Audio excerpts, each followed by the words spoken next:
संत महात्मा, विशिष्ट महात्मा प्रवचन दे रहे थे। प्रवचन संपन्न हुआ तो एक श्रोता खड़ा हुआ कि गुरुजी आपने सुख की बात की, इतना सुख, वो सुख, आत्मा का सुख, आप एक मेरे प्रश्न का उत्तर देने की कृपा करें। आपकी इस परिषद में सबसे ज़्यादा सुखी आदमी कौन है, यह बताइए। आप तो ज्ञानी पुरुष हैं, बताइए सबसे ज़्यादा सुखी इस परिषद में कौन है। परिषद में राजा भी बैठा था, नगर सेठ भी बैठा था, मंत्री भी बैठा था, राजकुमार भी बैठा था, ऐसे कई विशिष्ट लोग बैठे थे। महात्मा ने कहा, रे इस परिषद में सबसे ज़्यादा सुखी वो अंतिम पंक्ति में मेरी अंगुली के सामने जो एक युवक बैठा है ना, वो इस परिषद में सबसे ज़्यादा सुखी है।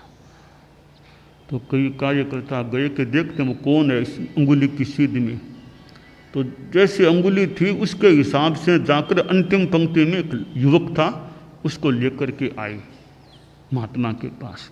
तो महात्मा जी यही है क्या वो सबसे ज़्यादा सुखी? हाँ यही है, सबसे ज़्यादा सुखी इस परिषद में यही आदमी है।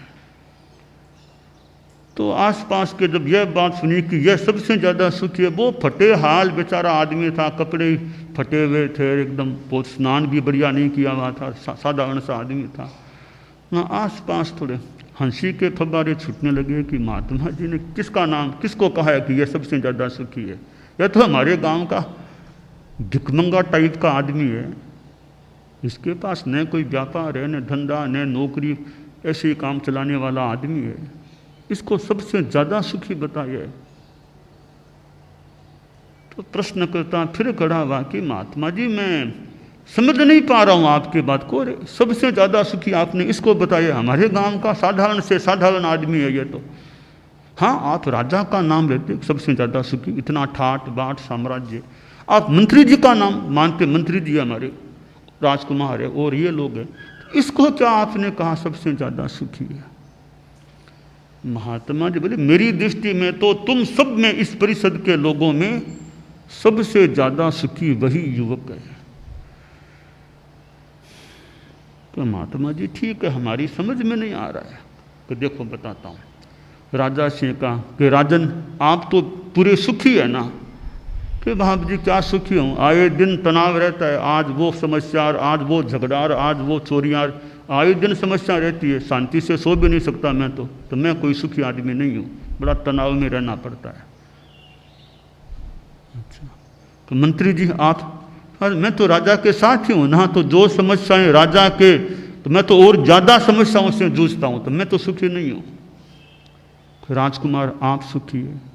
मेरा सुखी क्या, मुझे तो उत्तराधिकार की चिंता लगी है, मुझे उत्तराधिकार मिलेगा या नहीं, किसको सौंपेंगे, इस बात को लेकर बड़ा मैं तो तनाव में हूँ, क्योंकि कई कल्पनाएं आ रही है किसको देंगे, किसको सौंपेंगे। तो मेरे मन में है कि मेरा नाम आएगा या नहीं उत्तराधिकारी के जब नियुक्ति होगी तब, तो मैं तो सुखी नहीं हूँ।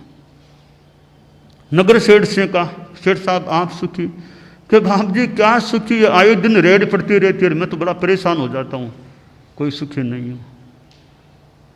तो महात्मा जी ने फिर उस युवक से पूछा, भैया तुम सुखी हो? मैं तो परम सुखी हूँ, परम सुखी, कोई चिंता नहीं, तनाव नहीं, दुख नहीं, बस जो व्यवस्था मिलती है, जो खाना मिलता है उसमें संतुष्ट हूँ, जो रहने को झोंपड़ा सा है उसमें संतुष्ट हूँ, कोई आकांक्षा विशेष है ही नहीं, बड़ा सुखी जीवन है मेरा। तो देखो ये सुखी है। यह सुखी क्यों है? कामना को छोड़ दिया, इसलिए यह सुखी बन गया।